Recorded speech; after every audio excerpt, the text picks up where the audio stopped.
بسم اللہ الرحمن الرحیم ومن يتق اللہ یجعل له مخرجا ویرزقہ من حیث لا یحتسب۔ کھانے پینے کے آداب کے بارے میں یہ انشاءاللہ تبارک و تعالی سبق شروع ہو رہا ہے کہ گھروں کے اندر کھانا اور پینا کیسا چاہیے اور اللہ تبارک و تعالی پھر برکتیں کیسے عطا فرمائے گا۔ فکر و فاقہ کا علاج۔ خطیب نے حضرت ابن عمر رضی اللہ تعالیٰ عنہ سے روایت کیا ہے کہ ایک شخص آپ صلی اللہ علیہ وسلم کی خدمت میں حاضر ہوا اور کہا کہ دنیا مجھ سے بھاگ گئی اور پیچھے چلی گئی، یعنی کہ میں غریب اور تنگ دست ہو گیا۔ آپ صلی اللہ علیہ وسلم نے فرمایا کہ تم فرشتوں کی اور خلائق کی اس تسبیح سے کہاں غافل ہو جس کے ذریعہ ان کو رزق دیا جاتا ہے، اسے علی الصبح، صبح کی نماز سے قبل 100 مرتبہ پڑھ لیا کرو، یعنی کہ فجر کی نماز سے پہلے 100 مرتبہ پڑھ لیا کرو۔ سبحان اللہ العظیم و بحمدہ سبحان اللہ العظیم استغفر اللہ۔ دنیا ذلیل ہو کر آئے گی۔ کچھ دن ہوئے کہ وہ آیا اور کہا، اے اللہ کے رسول صلی اللہ علیہ وسلم، بہت دنیا آ گئی، اسے کہاں خرچ کریں؟ اللہ تبارک و تعالیٰ کا ڈر تمام خزانوں کی چابی ہے۔ ومن يتق اللہ یجعل له مخرجا ویرزقہ من حیث لا یحتسب، سورۃ طلاق۔ اور جو اللہ تبارک و تعالیٰ سے ڈرتا ہے، اللہ اس کے لیے نجات کی صورت نکال دیتا ہے اور اسے رزق دیتا ہے جہاں سے اسے گمان بھی نہ ہو۔ اللہ تبارک و تعالیٰ سے ڈر، اس کے حکام کی بہرحال تعمیل کرو، خواہ کتنی ہی مشکلات و شدائد کا سامنا کرنا پڑے، حق تعالیٰ تمام مشکلات سے نکلنے کا راستہ بنا دے گا اور سختیوں میں بھی گزارا کا سامان کر دے گا۔ اللہ تبارک و تعالیٰ کا ڈر دارین کے خزانوں کی کنجی اور تمام کامیابیوں کا ذریعہ ہے۔ اسی سے مشکلیں آسان ہوتی ہے، بے قیاس و گمان روزی ملتی ہے، گناہ معاف ہوتے ہیں، جنت ہاتھ آتی ہے، اجر بڑھتا ہے اور ایک عجیب قلبی سکون و اطمینان نصیب ہوتا ہے جس کے بعد کوئی سختی نہیں رہتی اور تمام پریشانیاں اندر ہی اندر دور ہو جاتی ہے۔ ایک حدیث میں آپ صلی اللہ علیہ وسلم نے فرمایا کہ اگر تمام دنیا کے لوگ اس آیت کو پڑھ لیں تو ان کو کافی ہو جائے۔ اللہ رب العالمین نے اس کائنات میں بہت ساری مخلوقات پیدا فرما کر اس میں سے انسان کو اشرف بنایا اور کائنات کی اکثر چیزیں انسان کی خدمت میں لگا دیں۔ انسان ہر روز ان نعمتوں سے لطف اندوز ہو رہا ہے اور دنیا میں اپنی زندگی کے دن گزار رہا ہے، مگر عجیب بات یہ ہے، انسان یہ بات نہیں سوچتا ہے کہ یہ اتنی ساری نعمتیں جس خدا نے عطا فرمائی ہے، اس خدا کا مجھ پر کوئی حق بھی ہے یا نہیں، اور مزید یہ کہ اس نے مجھے اس کائنات میں کس کے لیے بھیجا ہے؟ کیا زندگی کے دن صرف یوں ہی پورے کرنے کے لیے ہے اور دنیاوی نعمتوں سے فائدہ اٹھانا مقصود ہے؟ تو یہ کام انسان کے علاوہ دوسری مخلوقات بھی کر رہی ہیں، مگر وہ بظاہر عقل و شعور نہ رکھنے کے باوجود بھی اپنے پروردگار کی یاد سے غافل نہیں ہے۔ قرآن پاک میں اللہ رب العالمین کا ارشاد گرامی ہے کہ وَإِن مِّن شَيْءٍ إِلَّا يُسَبِّحُ بِحَمْدِهِ وَلَٰكِن لَّا تَفْقَهُونَ تَسْبِيحَهُمْ، اور ایسی کوئی چیز نہیں جو اس کی حمد کے ساتھ تسبیح نہ کرتی ہو، لیکن تم ان کی تسبیح کو نہیں سمجھ سکتے۔ شیخ الہند حضرت مولانا محمد الحسن صاحب رحمۃ اللہ علیہ فوائد میں لکھتے ہیں کہ یعنی ہر ایک مخلوق زبان سے یا حال سے اس کی پاکی اور خوبیاں بیان کرتی ہے، لیکن تم اسے سمجھتے نہیں، خواہ فکر تعامل نہ کرنے کی وجہ سے یا اس قوت کے فقدان کی وجہ سے جس کے ذریعے بعض مخلوقات کی تسبیح قالی سنی اور سمجھی جاتی ہے۔ اور اگر کوئی شخص باوجود سمجھنے کے قبول نہ کرے یا اس کی مقتضا پر عمل نہ کرے تو یہ سمجھنا نہ سمجھنے ہی کے حکم میں ہے۔ دوسری جگہ ارشاد ربانی ہے، یسبح للہ ما فی السماوات و ما فی الارض الملک القدوس العزیز الحکیم۔ جو مخلوقات آسمانوں میں ہے اور زمین میں ہے، اللہ تبارک و تعالیٰ کی تسبیح کرتی ہے، وہ بادشاہ پاک ذات غالب اور حکمت والا ہے۔ تیسری جگہ رب تعالیٰ حضرت داؤد علیہ السلام کے بارے میں فرماتے ہیں، انا سخرنا الجبال معه یسبحن بالعشی والاشراق، بے شک ہم نے پہاڑوں کو اس کے لیے تابع کر دیا تھا، وہ شام اور صبح کو تسبیح کرتے تھے۔ چوتھی جگہ اللہ رب العزت فرماتے ہیں کہ وَإِنَّ مِنْهَا لَمَا يَهْبِطُ مِنْ خَشْيَةِ اللَّهِ، اور بعض پہاڑ کے پتھر ایسے بھی ہیں جو اللہ تبارک و تعالیٰ کے ڈر سے گر پڑتے ہیں۔ پانچویں جگہ اللہ تبارک و تعالیٰ فرماتے ہیں کہ وَتَخِرُّ الْجِبَالَ هَدًّا أَن دَعَوْا لِلرَّحْمَنِ وَلَدًا، اور پہاڑ کے ٹکڑے ہو کر گر پڑے اس کے لیے کہ انہوں نے رحمان کے لیے بیٹا تجویز کیا، یعنی یہ لوگ اللہ تبارک و تعالیٰ کے لیے بیٹا تجویز کرتے ہیں، اولاد تجویز کرتے ہیں، ان کے اس کلمہ کفر سے پہاڑوں پر خوف طاری ہوتا ہے اور وہ گرنے لگتے ہیں، اور ظاہر ہے کہ یہ خوف ان کے شعور و ادراک کا پتہ دیتا ہے کہ یعنی کہ وہ بھی سمجھدار ہے، اور شعور اور ادراک کے بعد تسبیح کرنا کوئی امر مستعبد نہیں رہتا۔ حضرت عبداللہ ابن مسعود رضی اللہ تعالیٰ عنہ نے فرمایا، ایک پہاڑ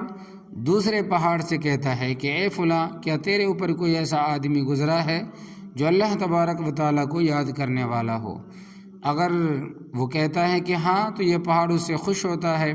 اس پر استدلال کے لیے حضرت عبداللہ ابن مسعود رضی اللہ تعالیٰ عنہ نے آیت پڑھی وَقَالُوا اتَّخَذَ الرَّحْمَنُ وَلَدًا، اور پھر فرمائے کہ جب اس آیت سے ثابت ہوا کہ پہاڑ کلمہ کفر سننے سے متاثر ہے، ان پر خوف طاری ہو جاتا ہے، تو کیا تمہارا یہ خیال ہے کہ وہ باطل کلمات کو سنتے ہیں اور حق بات اور ذکر اللہ کو نہیں سنتے، اس سے متاثر نہیں ہوتے؟ رسول اللہ صلی اللہ علیہ وسلم نے فرمایا، کوئی جن اور انسان اور کوئی درخت اور پتھر اور ڈھیلا ایسا نہیں جو مؤذن کی آواز سنتا ہے اور قیامت کے روز اس کے ایمان اور نیک ہونے کی گواہی نہ دے۔ امام بخاری رحمہ اللہ علیہ نے بر روایت حضرت عبداللہ ابن مسعود رضی اللہ تعالیٰ عنہ سے نقل کیا ہے، ہم کھانے کی تسبیح سنا کرتے تھے جب کہ وہ کھایا جا رہا ہو، اور ایک دوسری روایت میں ہے کہ ہم رسول اللہ صلی اللہ علیہ وسلم کے ساتھ کھانا کھاتے تو کھانے کی تسبیح کی آواز سنا کرتے تھے۔ صحیح مسلم میں بروایت حضرت جابر بن سمر رضی اللہ تعالیٰ عنہ سے مذکور ہے کہ رسول اللہ صلی اللہ علیہ وسلم نے فرمایا کہ میں مکہ مکرمہ کے اس پتھر کو جانتا ہوں جو بعثت نبوت سے پہلے مجھے سلام کرتا تھا، اور میں اب بھی اس کو پہچانتا ہوں۔ بعض حضرات نے کہا کہ اس سے مراد حجر اسود ہے۔ امام قرطبی نے فرمایا کہ روایت حدیث اس طرح کے معاملات میں بہت ہے، اور استوانہ حنانہ کی حکایت تو عام مسلمانوں کی زبان زد ہے، جس کے رونے کی آواز صحابہ کرام نے سنی، جبکہ رسول اللہ صلی اللہ علیہ وسلم نے خطبے کے وقت اس کو چھوڑ کر ممبر پر خطبہ دینا شروع کیا۔ ان روایات کے بعد ان میں کیا بودھ رہ جاتا ہے کہ زمین و آسمان کی ہر چیز میں شعور و ادراک ہے، اور ہر چیز حقیقی طور پر اللہ تبارک و تعالیٰ کی تسبیح کرتی ہے۔ حضرت ابراہیم رحمۃ اللہ علیہ نے فرمایا کہ تسبیح عام ذی روح چیزوں میں بھی اور غیر روح چیزوں میں بھی، یہاں تک کہ دروازے کے کواڑوں کی آواز میں بھی تسبیح ہے۔ اللہ تبارک و تعالیٰ نے انسان پر بے شمار نعمتیں نازل فرمائی ہے، چنانچہ سورۃ النحل میں اللہ رب العالمین کا ارشاد ہے کہ وَإِن تَعُدُّوا نِعْمَةَ اللَّهِ لَا تُحْصُوهَا إِنَّ اللَّهَ لَغَفُورٌ رَحِيمٌ، اور اگر تم اللہ تبارک و تعالیٰ کی نعمتوں کو گننے لگو تو ان کا شمار نہیں کر سکو گے، بے شک اللہ تبارک و تعالیٰ بخشنے والا مہربان ہے۔ خدا کی نعمتیں اس قدر ہے کہ جن کا تم کسی طرح شمار نہیں کر سکتے، یعنی ان بے شمار نعمتوں کا شکر پوری طرح کس طرح ادا ہو سکتا ہے؟ لہٰذا ادائے شکر میں جو کوتاہی رہ جاتی ہے، خدا تعالیٰ اس سے درگزر کرتا اور تھوڑے سے شکر پر بہت اجر عطا فرما دیتا ہے۔ یہ ہے کہ کفران نعمت کے بعد جو شخص توبہ کر کے شکر گزار بن جائے، حق تعالیٰ اس کی پچھلی کوتاہیوں کو بخشا اور آئندہ کے لیے رحمت مبذول فرماتا ہے، بلکہ ناشکری کی حالت میں بھی اپنے رحمت واسعہ سے اس کو بالکل محروم نہیں کرتا، ہزاروں طرح کی نعمتیں دنیا میں فائز کرتا رہتا ہے۔ مومنین پر اللہ تبارک و تعالیٰ کا سب سے بڑا احسان اور سب سے بڑی نعمت رسول اللہ صلی اللہ علیہ وسلم کا اس دنیا میں تشریف لانا ہے۔ قرآن پاک میں اس کو سب سے بڑا احسان فرمایا، چنانچہ اللہ جل جلالہ کا ارشاد مبارک ہے لَقَدْ مَنَّ اللَّهُ عَلَى الْمُؤْمِنِينَ إِذْ بَعَثَ فِيهِمْ رَسُولًا مِّنْ أَنفُسِهِمْ يَتْلُو عَلَيْهِمْ آيَاتِهِ وَيُزَكِّيهِمْ وَيُعَلِّمُهُمُ الْكِتَابَ وَالْحِكْمَةَ وَإِنْ كَانُوا مِنْ قَبْلُ لَفِي ضَلَالٍ مُّبِينٍ۔ اے اللہ ایمان والوں پر احسان کیا ہے، اللہ نے ایمان والوں پر احسان کیا ہے جو ان میں انہی میں سے رسول بھیجا ہے ان پر اس کی آیتیں پڑھتا ہے اور انہیں پاک کرتا ہے اور انہیں کتاب اور دانش سکھاتا ہے اگرچہ اس سے پہلے صریح گمراہی میں تھے۔ یعنی انہی کی جنس اور قوم کا ایک آدمی رسول بنا کر بھیجا جس کے پاس بیٹھنا، بات چیت کرنا، زبان سمجھنا، ہر قسم کے انوارات اور برکات کا استفادہ کرنا آسان ہے۔ اس کے احوال، اخلاق، سوانح زندگی، امانت و دیانت، خدا ترسی، پاک بازی سے وہ اچھی طرح واقف ہے۔ اپنی ہی قوم اور کنبے کے آدمی سے جب معجزات ظاہر ہوتے دیکھتے ہیں تو یقین لانے میں زیادہ سہولت ہوتی ہے۔ اب اس عظیم الشان احسان کا تقاضا یہ ہے کہ چنانچہ رب العالمین فرماتے ہیں وَمَا آتَاكُمُ الرَّسُولُ فَخُذُوهُ وَمَا نَهَاكُمْ عَنْهُ فَانْتَهُوا وَاتَّقُوا اللَّهَ إِنَّ اللَّهَ شَدِيدُ الْعِقَابِ۔ ترجمہ، اور جو کچھ رسول دے اسے لے لو اور جس سے منع کرے اس سے باز رہو اور اللہ تبارک و تعالیٰ سے ڈرو، بے شک اللہ تبارک و تعالیٰ سخت سزا دینے والا ہے۔ یعنی مال و جائیداد وغیرہ جس طرح پیغمبر اللہ تبارک و تعالیٰ کے حکم سے تقسیم کرے اسے بخوشی اور رغبت قبول کر لو، جو ملے لے لو، جس سے روکا جائے رک جاؤ، اور اسی طرح اس کے تمام احکام اور امر و نواہی کی پابندی رکھو۔ امر و نواہی پر عمل کس طرح کیا جائے؟ اللہ جل جلالہ ارشاد فرماتے ہیں کہ لَقَدْ كَانَ لَكُمْ فِي رَسُولِ اللَّهِ أُسْوَةٌ حَسَنَةٌ لِمَنْ كَانَ يَرْجُو اللَّهَ وَالْيَوْمَ الْآخِرَ وَذَكَرَ اللَّهَ كَثِيرًا۔ ترجمہ، البتہ تمہارے لیے رسول اللہ میں اچھا نمونہ ہے جو اللہ تبارک و تعالیٰ اور قیامت کی امید رکھتا ہے اور اللہ تبارک و تعالیٰ کو بہت یاد کرتا ہے۔ یعنی پیغمبر کو دیکھو ان سختیوں میں کیا استقلال رکھتے ہیں، حالانکہ سب سے زیادہ اندیشہ اور فکر انہی پر ہے، مگر مجال ہے پا استقلال ذرا جنبش کھا جائے۔ جو لوگ اللہ تبارک و تعالیٰ سے ملنے اور آخرت کا ثواب حاصل کرنے کی امید رکھتے ہیں اور کثرت سے خدا تعالیٰ کو یاد کرتے ہیں، ان کے لیے رسول اللہ صلی اللہ علیہ وسلم کی ذات منبع البرکات بہترین نمونہ ہے۔ چاہیے کہ ہر معاملہ، ہر ایک حرکت، سکون، نشست، برخاست میں ان کے نقش قدم پر چلے اور ہمت و استقلال وغیرہ میں ان کی چال سیکھیں۔ اطاعت کرنے والوں کے لیے بہت بڑی کامیابی کا اعلان پروردگار عالم کی طرف سے ہوا، ارشاد فرمایا وَمَن يُطِعِ اللَّهَ وَرَسُولَهُ فَقَدْ فَازَ فَوْزًا عَظِيمًا، اور جس نے اللہ اور اس کے رسول کا کہنا مانا سو اس نے بڑی کامیابی حاصل کی۔ یعنی اللہ تبارک و تعالیٰ سے ڈر کر درست اور سیدھی بات کہنے والوں کو بہترین اور مقبول اعمال کی توفیق ملتی ہے، تقصیرات معافی کی جاتی ہے۔ حقیقت میں اللہ تبارک و تعالیٰ رسول اللہ صلی اللہ علیہ وسلم کی اطاعت ہی میں حقیقی کامیابی کا راز چھپا ہے۔ جس نے یہ راستہ اختیار کیا مراد کو پہنچ گیا، نافرمانی کرنے والے ناکام اور نامراد ہو گئے۔ اللہ رب العالمین فرماتے ہیں کہ وَمَن يَعْصِ اللَّهَ وَرَسُولَهُ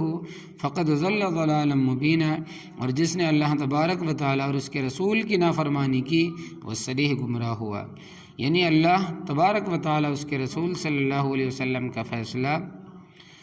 پرسر تسلیم خم کرنا مومن کا فرض ہے۔ سلسلہ نبوت میں سرکار دو عالم سرور کائنات احمد مصطفیٰ محمد مصطفیٰ صلی اللہ علیہ وسلم ہی وہ آخری تاجدار نبوت ہے جن کو تمام جہانوں کے لیے رحمت بنا کر بھیجا ہے۔ اللہ رب العالمین کا ارشاد گرامی ہے